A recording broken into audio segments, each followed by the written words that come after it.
I think that is the biggest part of why I've been able to do so many of the things that I've been able to do, because I'm sure most kids that grow up like I do go down a very, very different path, a very dark path.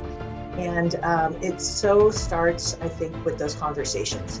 And it, for me, started with different trusting, caring adults that loved me and saw potential in me, that helped me really change the way that I was thinking and the conversations that I was having in my head.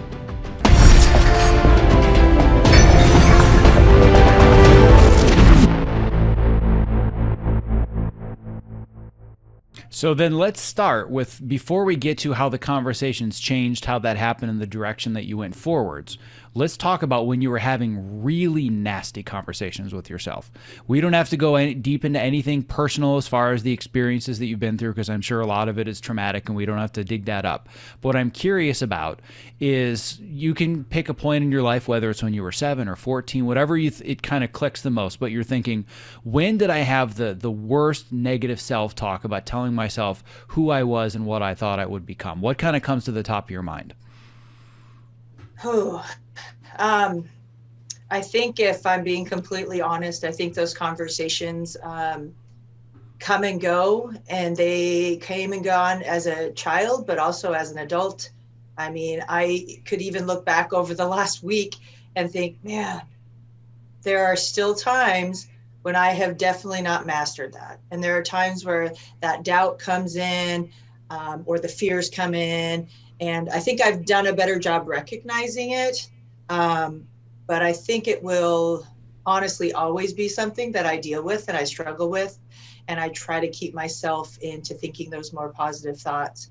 I think when, as a child, you don't have that trust and that love, I think you become very cynical. And I think that's one of the voices that I fight, is that scared, timid little girl, that grew up poor and on welfare, that spent time in the foster care system and just didn't have someone to protect her and didn't have someone there to watch over her like kids should be. All kids should be loved deeply.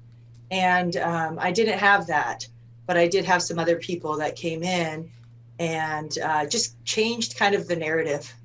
But I honestly, I think it will be baggage and scars that I will carry with me forever.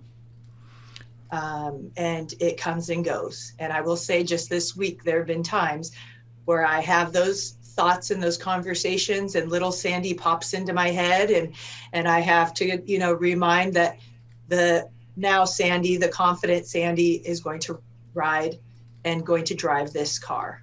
And it's no longer going to be little Sandy who is scared and timid and shy. And it's a constant thing, though. And I will always be a work in progress, but I do think I'm at least getting better at it.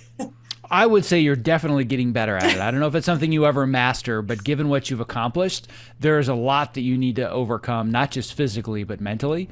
And I think that that's one of the biggest lessons that I've had in my own journey for American Ninja Warrior, which we can get into a little bit later, because I think it hopefully somewhat mirrors yours. I'm in a much earlier stage of my journey, but my hope is that, 3-4 years from now, I can be one of the first moms to hit the buzzer too. One of my goals.